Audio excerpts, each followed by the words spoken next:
आगरा में एक बारात जा रही थी। दूल्हा, जिसका नाम कलुआ होता है, बहुत ही खुश नजर आ रहा था। कलुआ अपने दोस्त शामू से बोलता है, मेरे दोस्त हरिया, मेरे भाई, आज तेरे दोस्त कलुआ का भी ब्याह हो गया है। तुम सब लोग मेरे काले रंग का मजाक उड़ाते थे ना कि शादी नहीं हो सकती। अब देखो मेरी शादी तुम सबसे पहले हो रही है, वो भी इतनी सुंदर लड़की से। ये बात तो सही कह रहा कलुआ तू। तेरी पत्नी रूपाली बिल्कुल अपने नाम की तरह सुंदर है। पर मुझे एक बात समझ नहीं आई, वो तेरे जैसे काले आदमी से शादी करने को राजी कैसे हो गई? बेटा, अक्सर लंगूर के हाथों में ही अंगूर लगता है। सब अपनी अपनी किस्मत की बात है। वो तो है शामू, वैसे रूपाली जैसी सुंदर लड़की को मेरे जैसे लड़के से शादी करनी चाहिए थी। मैं उसे खूब मजे करवाता। हरिया की बात सुनकर कलुआ को गुस्सा आ जाता है। अबे तुम दोनों मेरे दोस्त हो या दुश्मन? एक नंबर के ठरकी हो। मेरे ही सामने मेरी पत्नी के बारे में भला बुरा बोले जा रहे हो। कलुआ भाई, तुम्हें ऐसा नहीं करना चाहिए था। हम आपसे मजाक कर रहे हैं। और वैसे भी अगर कोई सुंदर है तो उसे सुंदर ही बोलेंगे ना। आप तो बुरा मान गए। तू भी निकल यहाँ से, बहुत पक्ष ले रहा है इस कबाड़ी तांत्रिक का। हरिया और शामू कलिया की शादी से गुस्से में बाहर निकल जाते हैं। शामू गुस्से में हरिया से बोलता है, यार हरिया, ये कलुआ ने ठीक नहीं किया। इतनी बेइज्जती तो मेरी कभी नहीं हुई है। इस कलुआ ने तो हमें छिछोरा और मनचला बना दिया। और आपको तो ढोंगी तांत्रिक। सही कह रहा शामू, इस कलुए ने मुझे बुरा भला बोलकर अच्छा नहीं किया। मैं अपने इस अपमान का बदला लेकर रहूंगा। ऐसा बदला लूंगा, इसकी सातों पुश्तें याद रखेंगी।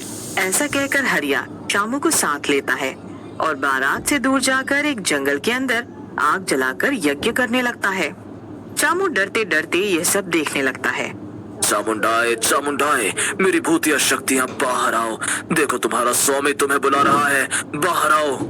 अरे ये सब क्या हो रहा है? कहाँ फंस गया हूँ मैं? इससे अच्छा तो मैं इसके साथ ना ही आता। हरिया हवन कुंड में आग भड़काने लगता है।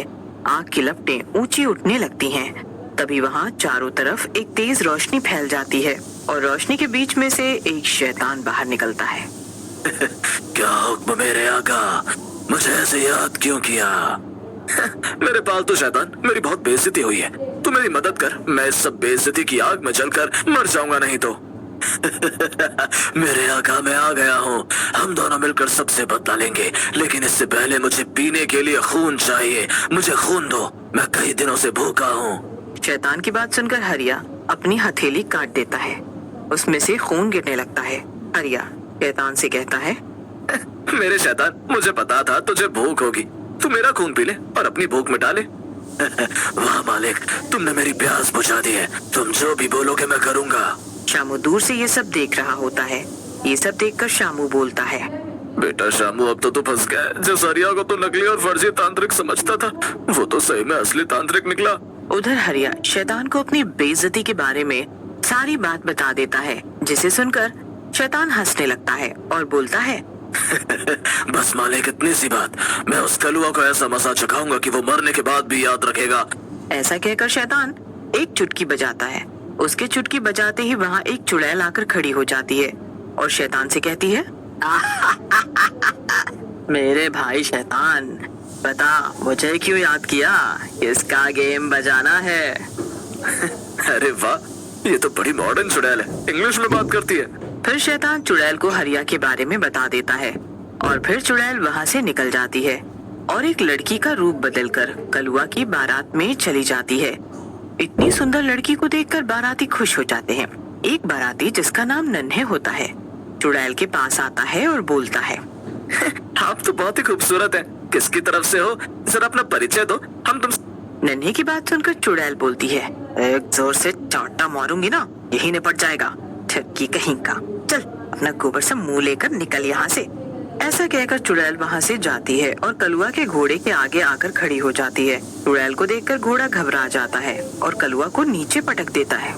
अरे मर गया रे, इस घोड़े ने तो मेरी कमर का कमरा बना दिया। मेरी कमर तोड़ दी। मेरे पापा को बुलाओ। चुड़ैल कलुआ के पास आती है और इससे पहले कलुआ कुछ समझ पाता, वो कलुआ के भीतर समा जाती है। कलुआ बेहोश हो जाता है। तभी वहाँ कलुआ का बाप गोरे सिंह आ जाता है। तभी वहाँ नन्हे आता है और अपनी सड़ी हुई बदबूदार जुराबें कलुआ के नाक पर लगा देता है। कलुआ उठ जाता है और बोलता है, किसने ये बदबूदार जुराबें मेरे मुंह पर लगाई? अरे इसमें से तो 100 नालों की बदबू आ रही है। फिर कलुआ वहाँ से चला जाता है। कलुआ की शादी हो जाती है और कलुआ रात में अपने कमरे में जाता है और उसकी पत्नी गौरी उसे देखकर बोलती है, अरे क्या हुआ जी, आपकी आंखें इतनी लाल क्यों है? ऐसा लग रहा है कोई खूनी चुड़ैल मेरे सामने खड़ी हो। तूने सही पहचाना गौरी, मैं एक चुड़ैल हूँ और तेरे पति की जान लेने आई हूँ। मैं तेरे पति के अंदर हूँ, अंदर। चुड़ैल की बात सुनकर गौरी घबरा जाती है और बेहोश हो जाती है। अगली सुबह जब उसे होश आता है तो कलुआ उसे साड़ी पहने और लिपस्टिक लगाए हुए दिखता है। ये देखकर गौरी कहती है, ये सब क्या है जी? ये आप मेरी साड़ी पहने और मेकअप लगाए कहाँ घूम रहे हो? अरे ये सब उतार दो ना, नहीं तो सब लोग तुम पर हंसेंगे। गौरी की बात सुनकर कलुआ बोलता है, गौरी, मैं किसी से डरती हूँ क्या? अरे जो भी कोई मेरे पास आएगा वो जिंदा नहीं बचेगा। अब मैं इस आदमी के शरीर के अंदर ही रहूंगी। ऐसा कहकर कलुआ उसी रूप में गांव में निकल जाता है। पूरा गांव कलुआ को देख हंसने लगता है और कलुआ की मटकती चाल को देखकर गांव का मनचला रोमियो बोलता है, क्या कलुआ भैया, इस मेकअप में तो आप बिल्कुल माधुरी दीक्षित लग रहे हो। लगता है पूरे गांव को अपनी अदाओं से मारने का इरादा है। हाँ। रोमियो की बात सुनकर कलुआ रोमियो के पास जाता है और रोमियो को गर्दन से पकड़कर उठा लेता है। कलुआ में आई चुड़ैल रोमियो को मार डालती है। ये सब गांव वाले देख लेते हैं और सरपंच के घर जाते हैं और सरपंच को जाकर बताते हैं,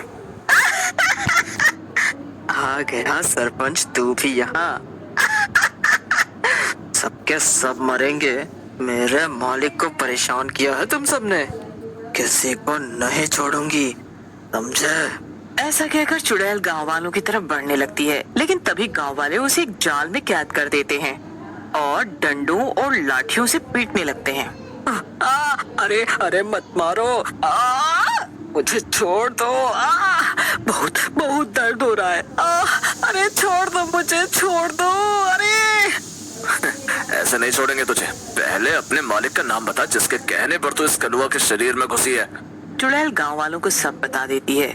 गांव वाले कलुआ को पकड़कर हरिया और शामू के पास ले जाते हैं और सरपंच गुस्से में बोलते हैं, ये तूने ठीक नहीं किया हरिया, तुम्हें कलुआ के साथ ऐसा नहीं करना चाहिए था। ऐसा कहकर हरिया शैतान को बुलाता है। शैतान सामने आकर गांव वालों की तरफ बढ़ने लगता है, लेकिन तभी गांव के पंडित वहां आ जाते हैं और अपने साथ से भभूत निकालकर हवा में उड़ा देते हैं। भभूत चारों तरफ फैल जाती है। ये क्या हो रहा है? मेरी शक्तियाँ काम क्यों नहीं कर रही? दुष्ट, तूने ये क्या किया? मेरी सारी शक्तियाँ छीन ली। लेकिन इससे पहले हरिया कुछ समझता, गांव वाले लाठी लेकर उस पर टूट पड़ते हैं और कुछ ही देर में उसे मार डालते हैं। हरिया के मरते ही उसके शैतान और चुड़ैल भी मर जाते हैं और कलुआ ठीक हो जाता है।